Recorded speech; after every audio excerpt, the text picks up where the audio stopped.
গৌর পাবে যাবে। চলুন যে লীলাটি আজকের আমরা আস্বাদন করব সেটা ভক্তিরই লীলা, যে কেমন করে ভক্তি করতে হয়, কেমন করে গুরুর চরণে শ্রদ্ধা করতে হয়, কেমন করে গুরুর প্রতি নিবেদন করতে হয়। সারাদিন বিভিন্নভাবে কৃষ্ণলীলা আমরা শুনলাম, এবার আমরা একটু গৌর ভক্তের লীলা একটু আস্বাদন করব।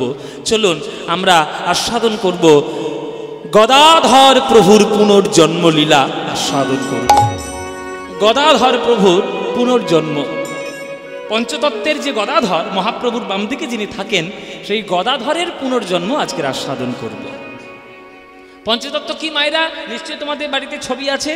মাঝখানে মহাপ্রভু, ডান দিকে নিত্যানন্দ, নিত্যানন্দের ডান দিকে অদ্বৈত, মহাপ্রভুর বাম দিকে হচ্ছে গদাধর, আর গদাধরের বাম দিকে হচ্ছেন শ্রীবাস পণ্ডিত। এই হচ্ছে আমাদের পঞ্চতত্ত্ব। গৌড়ীয় বৈষ্ণব গৌড়ীয় সমাজে এটাই পঞ্চতত্ত্ব। এই যে মহাপ্রভুর বাম দিকে যিনি আমাদের গদাধর, এই গদাধর কিন্তু আবার পরবর্তীকালে মহাপ্রভুর আশীর্বাদেই জন্ম নিয়েছিলেন। তিনি কে? আজকের সেই কথা আমরা আস্বাদন করব। চলুন গদাধরের পুনর্জন্ম লীলা আস্বাদন করি। পুনর্জন্ম তিনি নিয়ে তিনি কেমন করে গুরু ভক্তি করেছেন আর কেমন করে জগৎ মাঝে ভক্তি প্রতিষ্ঠিত করেছেন, সেই লীলাটি আজকে আমরা আস্বাদন করব। চলুন। মহাপ্রভু, আমার চৈতন্য মহাপ্রভু জগৎ সংসারকে উদ্ধার করার জন্য দুই ধরনের লীলা জগতে সংঘটিত করিয়েছিলেন। একটা 24 বছরের নবদ্বীপ লীলা, আর বাকি 24 বছরের সন্ন্যাস লীলা। এই 24 বছরে তিনি নবদ্বীপের ভক্তদের সঙ্গে লীলা করেছেন, আর বাকি 24 বছরে তিনি ভারতবর্ষের বিভিন্ন ভক্তদের সঙ্গে লীলা করেছেন। এই লীলার থেকে সূত্রপাত আমাদের এই আজকের গদাধরের পুনর্জন্মটি। চলুন, তো সেই গদাধর তিনি মহাপ্রভুর সঙ্গে থাকতেন পুরীধামেই। কেননা মহাপ্রভু যখন চলে গেছিলেন, মহাপ্রভুর বিশিষ্ট বিশিষ্ট পার্ষদগণ তারাও কেউ নবদ্বীপে থাকেনি, তারাও চলে গেছিল মহাপ্রভুর সঙ্গে। যে চোখই নাই তো দেখবো কি, আর নবদ্বীপে নিমাই নাই তো নবদ্বীপে থাকবো কি, তাই কেউ তারা থাকেনি, সব চলে গেছে। কিন্তু নিত্যানন্দ যায়নি। নিত্যানন্দ প্রভু বাংলার ঘরে ঘরে কীর্তন সমর্পণ করার জন্য বাংলার ঘরে ঘরে তিনি কীর্তন পৌঁছে দিয়েছিলেন। আপনারা একটা কথা জেনে রাখবেন বাবা, মহাপ্রভু যেমন সারা বিশ্ব সংসারে প্রেম ছড়িয়েছে, এটা যেমন মহাপ্রভুর কৃতিত্ব, তেমনি প্রত্যেকটি ঘরে ঘরে কীর্তন পৌঁছে দিয়েছে আমার নিত্যানন্দ প্রভুর কৃতিত্ব। নিতাই যদি না থাকতো আজকের ঘরে ঘরে প্রেম হতো না, কীর্তন হতো না।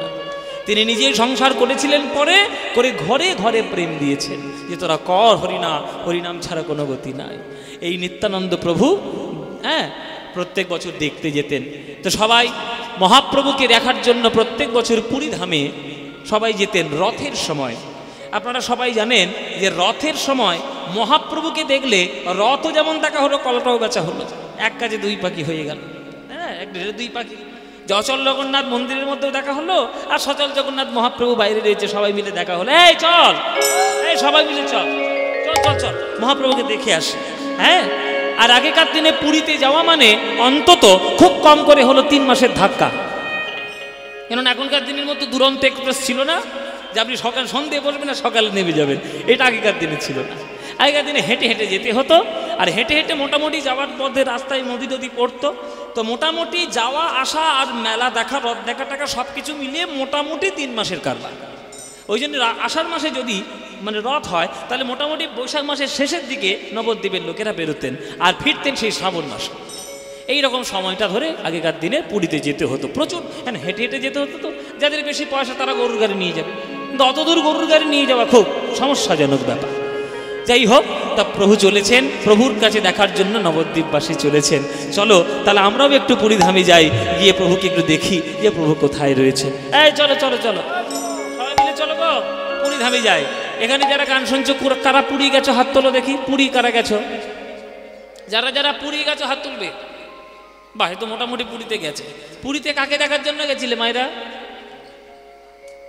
কি হয়েছে, মুখে কি করেছে, কুলু বেঁধেছো নাকি? জগন্নাথকে 100% মিথ্যে কথা, একদম মিথ্যে কথা, ডাহা মিথ্যে কথা। সবাই পুরীতে গেছে সমুদ্রের জলে আছাড় খাওয়ার জন্য, আর কিচ্ছু না। এখনকার দিনে পুরীতে যায় আর ধাবাং করে গিয়ে শুধু সমুদ্রের জলে পড়ে, অখাদ্য কুখাদ্য খেয়ে ওই পুরীর সমুদ্র তটটাকে নষ্ট করে। বাটারা মরেও না, জগন্নাথ তো মূর্তি দেয় না সবাইকে, জগন্নাথ তো সবার প্রভু, মধু মাতালেরও প্রভু, আবার ভালো ভক্তদেরও প্রভু। আপনাদের একটা কথা বলি, কিছু মনে করবেন না যারা বয়স্ক মানুষ আছে। যদি আপনার মনে হয় যে আপনি তীর্থে যাবেন, দয়া করে, আমি আজকে আপনাদের কাছে হাত জোর করে বলছি, দয়া করে অভক্তদের সঙ্গে নিয়ে জীবনে তীর্থে যাবেন না। অভক্তদের সঙ্গে নিয়ে তীর্থে যেতে নেই। ওরা গেলেই শুধু হোটেল খুঁজবে আর বাথরুম খুঁজবে, আর কিছু খুঁজবে না। হোটেল খুঁজবে, বাথরুম খুঁজবে, চান করবে, সমুদ্রের জলে আচার খাবে, অখাদ্য কুখাদ্য খাবে। পুরী ধাম, বৃন্দাবন ধাম, এই পবিত্রতাটা এরা নষ্ট করে ফেলে। ভক্ত সঙ্গে তীর্থধামে যাবেন, তবে যদি তীর্থের মাহাত্ম্য বুঝতে পারে। হ্যাঁ, তো চলুন আজকে সবাই চলেছি জগন্নাথ মন্দিরে, আমরাও সবাই মিলে যাব। মায়েরা, আমি যখন শ্লোক বলবো তখন একটু উলুধ্বনি দিও, কেমন? চলো জগন্নাথের বন্দনা গাইতে গাইতে আমরা একটু যাই পুরী ধাম। জগন্নাথ স্বামী নয়ন পথগামী ভবতু মে। জগন্নাথ স্বামী নয়ন পথগামী ভবতু মে। জগন্নাথ স্বামী নয়ন পথগামী ভবতু মে। জগন্নাথ স্বামী নয়ন পথগামী ভবতু মে। এবার উলুধ্বনি দিন। কদাচিৎ কালিন্দিতটো বিপিন সঙ্গীত তরলো মুদাভীরি নারী বদন কমল স্বাদ মধুপ रमा ब्रह्मा शिव सुर गणेशार्चित पदो जगन्नाथ स्वामी नयन पथगामी भवतु मे। जगन्नाथ स्वामी नयन पथगामी भवतु मे। जगन्नाथ स्वामी नयन पथगामी भवतु मे। जगन्नाथ स्वामी नयन पथगामी भवतु मे। जगन्नाथ स्वामी नयन पथगामी भवतु मे। সবাই বলে জগন্নাথ দেবী কি, শ্রী বলভদ্র জিউ কি, সুভদ্রা মাই কি, শ্রীকৃষ্ণ চৈতন্য মহাপ্রভু কি। এসো এসো এসো। ঘরের লোক এসছি গো। ঘরের লোকের সঙ্গে দেখা হলে কার না আনন্দ হয়। বিদেশে যারা থাকে তারা যদি দেশের লোককে একবার করে দেখতে পায়, মনটা আনন্দে ভরে যায়। এসো এসো।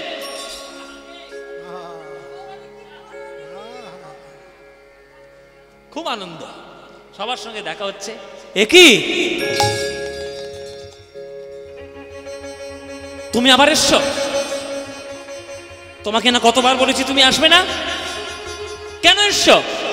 বারবার বলা সত্ত্বেও তুমি আমার কথা শুনছো না, চলে যাও এখান থেকে। সবাই এসেছে, সবার আশাটা মহাপ্রভু গ্রহণ করেছে, কিন্তু একজনের আশাটি মহাপ্রভু গ্রহণ করেননি। তাকে দেখেই রেগে গিয়েছে মহাপ্রভু। তুমি কেন এলে? এখানে কি কাজ তোমার? তোমাকে বারবার বলা সত্ত্বেও তুমি আমার কথা শুনছো না। যাও, তুমি আমার কাছে এসো না, চলে যাও এখান থেকে। প্রভু তো দয়ার সাগর, কাউকে তো এরকম করেন না। তাহলে তাকে এইভাবে ব্যবহার করছেন কেন? সে কে? কার প্রতি মহাপ্রভু রুষ্ট? কাকে দেখলেই মহাপ্রভুর একটু বিরক্তি ভাব হচ্ছে? মায়েরা, তোমরা শুনলে অবাক হয়ে যাবে। বাবা, আপনারা শুনলে অবাক হয়ে যাবেন কাকে দেখে মহাপ্রভুর রাগ। জানেন, তার নাম হচ্ছে নিত্যানন্দ প্রভু। নিতাইকে দেখে প্রভুর এত রাগ। দাদা, তুমি কেন এসছো? তোমাকে না বলেছি তুমি আসবে না? তুমি আসলে আমার পুরীতে আমার বড় ক্ষতি হয়ে যাচ্ছে, তুমি কি বুঝতে পারছো না? বারবার কতবার তোমাকে বারণ করছি তুমি এসো না। আচ্ছা, মুখের সামনে যদি এসো না কেউ বলে, সে আমার যত বড়ই আত্মীয় হোক না কেন, তার বাড়ি আমি জীবনে যাব? মনে করেন আপনি আপনার পরিচিত কোনো আত্মীয় বাড়িতে আপনি গেলেন, আপনাকে দেখেই তার ইত্তিবৃত্তি চলে উঠেছে, বলে আমার বাড়ি আসবে না তুমি জীবনে। সে যত বড়ই আত্মীয় হোক, আপনি তার বাড়ি জীবনে যাবেন? অপমান কেউ সইতে পারে? আত্মসম্মান বোধ নেই? মহাপ্রভু নিত্যানন্দকে বলছে যে তুমি চলে যাও, আসবে না। কোন নিত্যানন্দকে? যে নিত্যানন্দ নবদ্বীপে হরিনাম দিতে গিয়ে কপালটা ফাটিয়েছে, সেই নিতাইকে। যে নিতাই সারা ভারতবর্ষ ভ্রমণ করে যখন নবদ্বীপে এসেছে, সচী মাতার হাতে হাত রেখে বলেছিল, ওরে নিতাই, তোকে দেখতে একদম আমার বিশ্বরূপের মতো, আমার বিশ্বরূপ গেছে, তুই এসছিস, আমার নিমাইকে দেখিস বাবা। সেই নিতাই। যে নিতাই না হলে চাঁদকাজি উদ্ধার করার জন্য হাজার খোলের ব্যবস্থা হতো না, জগাই মাথায় উদ্ধার হতো না। সেই নিতাইকে মহাপ্রভু বলছে তুমি কেন এলে, চলে যাও এখান থেকে। ভক্তরা সবাই অবাক, ছি ছি ছি, সন্ন্যাসী হয়েছে বলে কি এতটাই রুষ্ট হতে হয় আর এতটাই নির্মোহী হতে হয় যে নিতাইয়ের মতো লোককে বলছে চলে যাও? আমরা হলে বাবু জীবনে আসতাম না। নিত্যানন্দ আর কি বলবে, মাথাটা নিচু করে চলে এলো আমাদের এই নবদ্বীপে। সবাই এসে বাড়িতে এসে নিতাইকে বলছে, ও নিতাই চান, এতই যদি তোমার অপমান করে তুমি বারে বারে যাও কেন? আমরা নবদ্বীপবাসী, আমাদেরই কত খারাপ লাগছে, আর তোমার খারাপ লাগে না? আমাদের সঙ্গে কথা দাও যে আজ জীবনে যাবে না তুমি। তখন নিত্যানন্দ বলছে, ভাই রে, নিমাইয়ের আর কি দোষ বল? নিমাই তো সন্ন্যাসী হয়ে গেছে, ওর মনটা না হয় আমার থেকে উড়ে গেছে। ওরে ভাই, নিমাই নিতাই ছাড়া থাকতে পারে, কিন্তু নিতাই তো নিমাই ছাড়া থাকতে পারে না। গৌর না হয় সন্ন্যাসী হয়েছে, না হয় সে আমার ছেড়ে থাকতে পারে, কিন্তু আমি তো থাকতে পারি না। ও আমার ভাই, আমার যত অপমানই করুক না কেন, আমার তো ভাই। আমার তো সারা বছরের পরে একটা সময় আমার বুকের ভেতরে চিনচিন করে যে আমি আমার নিমাইকে একবার দেখে আসি। কি করবো বল? আবার সামনের বছর এসছে, রথের সময় আবার এসে উপস্থিত হয়েছে, আবার নিত্যানন্দ পোঁটলি গোটাচ্ছে, আবার যাবে দেখা করবে। নবদ্বীপবাসী বলছে, আপনার এখনো লজ্জা নেই? আপনি আবার যাবেন এই বছর অপমানিত হতে? হ্যাঁ যাই, তবে তোদের কাছে একটা অনুরোধ ভাই, তোদের হাত জোড় করে বলি, আমি যে গিয়েছি নিমাইকে যেন জানাস নি। আমি চুপি চুপি করে দেখবো, আড়াল থেকে দেখে আমি চুপি চুপি করে চলে আসবো, তোরা যেন বলিস নি কাউকে। না না না, নিত্যানন্দের প্রেম দেখে, নিত্যানন্দের ভালোবাসা দেখে নবদ্বীপবাসী কাঁদছে যে এত অপমান হওয়ার পরেও যাওয়া যায়, এটাই হলো ভালোবাসা। যে প্রকৃত কাউকে ভালোবাসবে বাবা, সে জীবন পাত করে সে তাকে ভালোবাসবে, সে তার যতই অন্যায় হোক না কেন। আবার চলেছে এই বছর, আবার নিমাইকে দেখতে যাবে বলে আবার নিতাই যাচ্ছে, আবার দলে দলে নিতাইয়ের পিছনে পিছনে আবার ভক্তরা চলেছে, আবার দেখতে যাবে বলে। জগন্নাথ স্বামী নয়ন পথগামী ভবতু মে। জগন্নাথ স্বামী নয়ন পথগামী ভবতু মে। জগন্নাথ স্বামী নয়ন পথগামী ভবতু মে। জগন্নাথ স্বামী নয়ন পথগামী ভবতু মে। আবার উদ্ধনি মাইরা মহাম্ভোবৈস্তীরে কণকরুচিরে নীল শিখারে বসন প্রসাদান্তঃ সহজ বলভদ্রেণ বলীনা মধ্যস্থ সুভদ্রা সকল সুর সেবা সরদো। জগন্নাথ স্বামী নয়ন পথগামী ভবতু মে। জগন্নাথ স্বামী নয়ন পথগামী ভবতু মে। জগন্নাথ বাবা ধানি জানি জানি নিরে জানি দাদা ধানি নিজা দাদা ধানি নিজা দাদা ধানি নিজা জগন্নাথ স্বামী গরে গম গরে গরে গম পম গরে গম পম গম গ পম প গম গরে গম গানি নি ধানি নি দ পম দ পম গম গম প গম প ধানি রে জানি যা গম প ধানি রে জানি যা গম প ধানি রে যা জগন্নাথ স্বামী নয়ন পথগামী পানি জাগা রে গ পম গরে গরে জানি পানি জাগা পম পম গম গম গানি ধানি দ পম দ পম গম পম গরে গরে যা gama ma gama pa gama pa ma pa gama pa ni gama ba da ni ni da gama pa da ni sa gama pa da ni sa gama pa da ni sa ni da Jagannath Swami nayana pathgami bhavatu me bhavatu me bhavatu me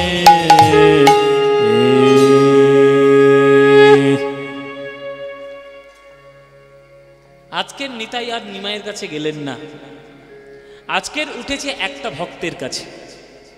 পুরীর মন্দিরে আজকে নিতাই গেলেন না, এসেছে আজকে টোটা গোপীনাথের মন্দিরে। আপনারা তো পুরীতে গেছেন, পুরীতে গেলে পুরীতে শুধু জগন্নাথ মন্দির দেখলে হবে না বাবা, আশেপাশে অনেক মন্দির আছে, সেগুলো দেখতে হবে। যেমন আলারনাথ মন্দির আছে, সেটা দেখতে হয়। কারণ মহাপ্রভুর পায়ের পাথরের উপর দাঁড়িয়ে কেঁদেছিল, সে পাথর গলে গিয়ে মহাপ্রভুর পায়ের ছাপ পাথরে পড়ে গেছিল, সেই পাথরটা আলারনাথ মন্দিরে আছে। আলারনাথ মন্দির দেখতে হয়, টোটার গোপীনাথ মন্দিরে দেখতে হয়, গম্ভীরা দেখতে হয়, সমাধি মন্দির দেখতে হয়, হরিদাসের সমাধি দেখতে হয়, স্বর্গদ্বার শ্মশান দেখতে হয়, গুন্ডিচা মন্দির দেখতে হয়, 18 নালা দেখতে হয়, কত কি দেখার আছে। এরা শুধু কিছু দেখে না, সমুদ্রের জলে আছাড় খেয়ে পড়ে। এই অভ্যাস খারাপ। হ্যাঁ, আজকের মহাপ্রভুর কাছে না গিয়ে নিতাই গেলেন টোটা গোপীনাথের মন্দিরে। টোটা গোপীনাথের মন্দিরে কে আছে? টোটা গোপীনাথের মন্দিরেই থাকতেন আমার মহাপ্রভুর বাম দিকে যিনি বিরাজ করতেন, সেই গদাধর প্রভু। গদাধর প্রভু থাকতেন টোটা গোপীনাথের মন্দিরে, আর রোজ সন্ধ্যাবেলায় মহাপ্রভু তার কাছে আসতেন শ্রীমদ্ ভাগবত আস্বাদন করার জন্য। কেননা গদাধর অত্যন্ত ভালো শ্রীমদ্ ভাগবত পাঠ করতেন, রোজ আসতেন সন্ধ্যাবেলায় করে। আজকে নিতাই গদাধরের কাছে এসে উঠেছে। গদাধর দাদা, তুমি আবার এসছো? আবার এসছো? ছি ছি ছি ছি ছি, এই রোজ রোজ তোমার প্রতি বছর কত অপমান করে, তোমার অপমান সহ্য হয় না? আবার এসছো? সত্যি দাদা, তোমার ভালোবাসার বলি হারিয়ে যায়। নিতাই বলছি কি করব গদাধর, তুই বল। গৌর না হয় নিতাই ছাড়া থাকতে পারে, কিন্তু নিতাই কি গৌর ছাড়া থাকতে পারে? হ্যাঁ, আমার মনের কথা কেউ বুঝুক না বুঝুক, তুই তোমার মনের কথা বুঝিস। আমি আমার নিমাইকে দেখতে এসেছি গদাধর, তুই যেন বলে দিস না আমার নিমাইকে যে আমি এসছি, আমি চুপি চুপি করে দেখবো, চুপি চুপি করে পালাবো, আমি নিমাইয়ের সামনে যাবোই না, শুধু চোখের দেখা থেকে চলে যাবো। না না দাদা, আমি বলবো, থোড়ি বলবো, তোমার কোনো চিন্তা নেই। এই দাদা, তুমি এসছো, এই এত কষ্ট করে নবদ্বীপ থেকে এলে, তোমার জন্য দুটো ভিক্ষাই বেরোই, ভিক্ষা না করলে অন্ন না হলে কি প্রসাদ দেবো কি? এই দাঁড়া, ভিক্ষা করতে যেতে হবে না। উমা, তো খাবো কি? বলে কিচ্ছু চিন্তা করতে হবে না। শোন, মা সচিমা 1 পুটুলি ভর্তি করে আমার জন্য গোবিন্দভোগ চাল পাঠিয়ে দিয়েছে। হ্যাঁ, আমার নিমাই খেতে ভালোবাসে, ওই গোবিন্দভোগ চালের প্রসাদ কর, আজকে আর ভিক্ষায় যেতে হবে না, আর বাকিটুকু যেটা থাকবে সেটা আমার নিমাইকে তুই প্রসাদ করে খাওয়াস। হ্যাঁ, তো তুই এক কাজ করে এইটা দিয়ে প্রসাদ আজকের মতো করে নে। ঠিক আছে, তাই হোক, তুমি যখন নিয়ে এসছ নতুন করে ভিক্ষায় যেতে হবে না। ও মায়েরা, আজকের গদাধর রান্না করতে বসেছে, সুন্দর রান্না। এই রকম রান্না কার ভাগ্যে হবে তা কি জানি। কি কি রান্না হচ্ছে ভালো করে শুনে নিন। আমার কাকার বাড়ি যেমন কি সুন্দর সুন্দর রান্না করে, ডাল, শুক্তো, পটলের তরকারি, চাটনি, আজকে কত কি ভালো ভালো খাবার খাইয়েছে। আজকে গদাধরও ভালো ভালো রান্না করছে। এই গোবিন্দভোগ চালের ভাত, গোবিন্দভোগ চালের অন্ন হলো। বাঙালি বলে কথা, বাগানে গিয়ে কি শাক পাতা আছে না আছে সেগুলো নিয়ে এসে সেই শাক পাতা সিদ্ধ। আর বাঙালি বলে কথা, মুখে একটু চাটনি ফাটনি না হলে হয়? রুচি বলে তো একটা ব্যাপার আছে। নতুন তেঁতুল গাছ আর নতুন নতুন কচি কচি পাতা দেখে সেই কচি পাতাগুলো ছিঁড়ে নিয়ে এসে সমুদ্রের নোনা জল দিয়ে তেঁতুল পাতার টক, ব্যাস, দারুণ ব্যাপার। এই প্রসাদ কার ভাগ্যে হয়? গোবিন্দভোগের অন্ন, শাক সিদ্ধ, তেঁতুল পাতার টক, এই সুন্দর আজকের প্রসাদ হয়েছে। চলো দাদা, প্রসাদ তৈরি। আরে চলো গোপীনাথের মন্দিরের সামনে প্রসাদ আমরা পাবো। আরে দাঁড়াও দাদা, আসনটা পাতি, তারপর আসন পেতেছে, 3খানা আসন গদাধর পেতেছে। নিতাই বলছি তো আমরা দুজন, 3টা আসন কেন? বলে গোপীনাথের জন্য রাখতে হবে না, ভগবান সামনে তো ভগবান আছে, তার জন্য তো আলাদা আসন রাখতে হবে। ওই মাঝখানের আসনটা গোপীনাথের জন্য। ও আচ্ছা আচ্ছা, বেশ ঠিক আছে, তাহলে চলো প্রসাদ নিবেদন করো, শুরু হোক প্রসাদ ভোগের গান। একটু ভোগের গান গিয়ে প্রভুকে সেবা দাও।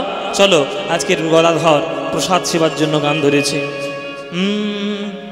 ভজপতি তুদ্ধারণ শ্রী গৌর হরি, ভজপতি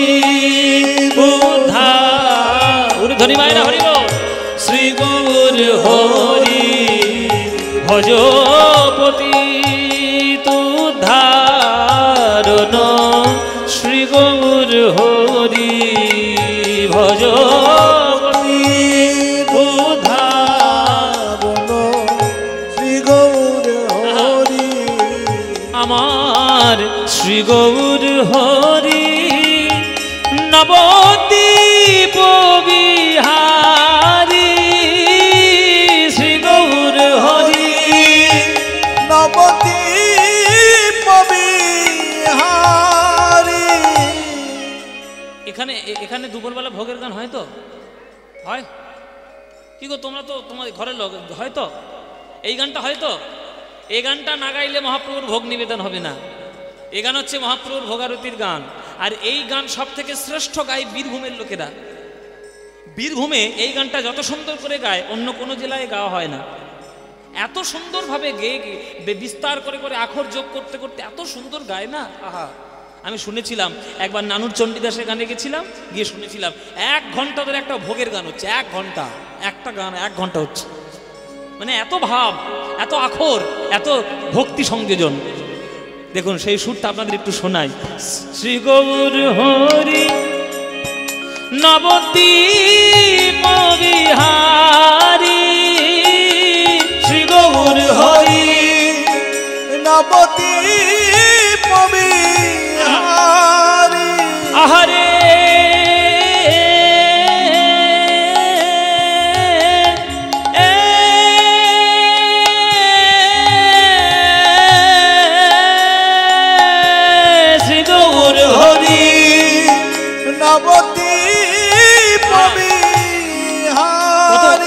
কত আকুলতা দেখুন, আহারে আহারে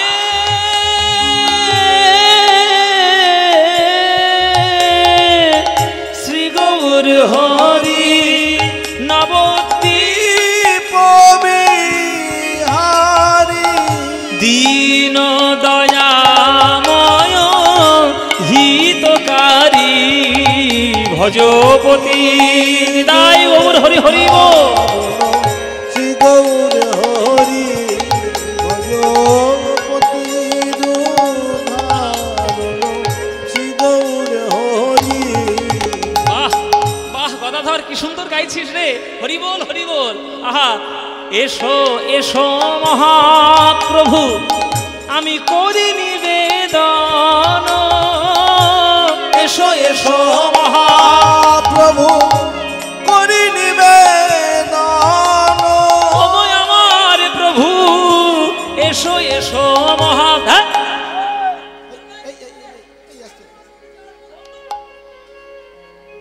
সর্বনাশ, ছি ছি ছি ছি ছি ছি, সর্বনাশ করে দিলি রে। কথা বলছে কি হয়েছে প্রভু, আমি ভুল গাইলাম। নিত্যানন্দ বলছে ভুল গাছনি, তুই ঠিকটাই গাইলি কেন? ঠিক গান গাইবো না ভুল গান গাইবো?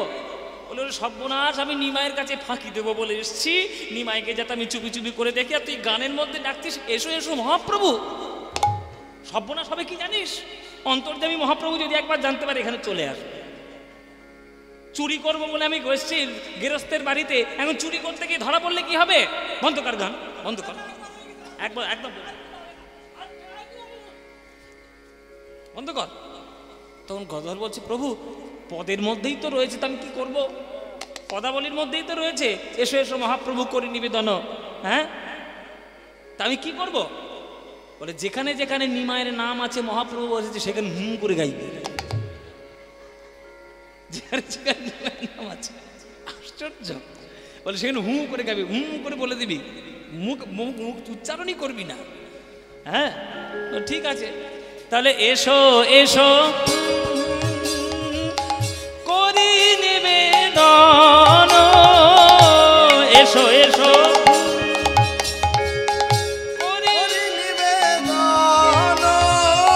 ভোগ মন্দিরে প্রভু করো আগমন, ভজপতি তো ধারণ, শ্রী গৌর হরি ভজপতি শ্রী গৌর হরি। নাহি জানি পরিপাটি আমি না জানি রন্ধন, নাহি জানি পরিপাটি না জানি রন্ধন, সুখা রুখা এক মুষ্টি করো গ্রহণ, ভজপতি উদ্ধারণ, শ্রী গৌর হরি। আমি ভিক্ষা করে এনেছি হে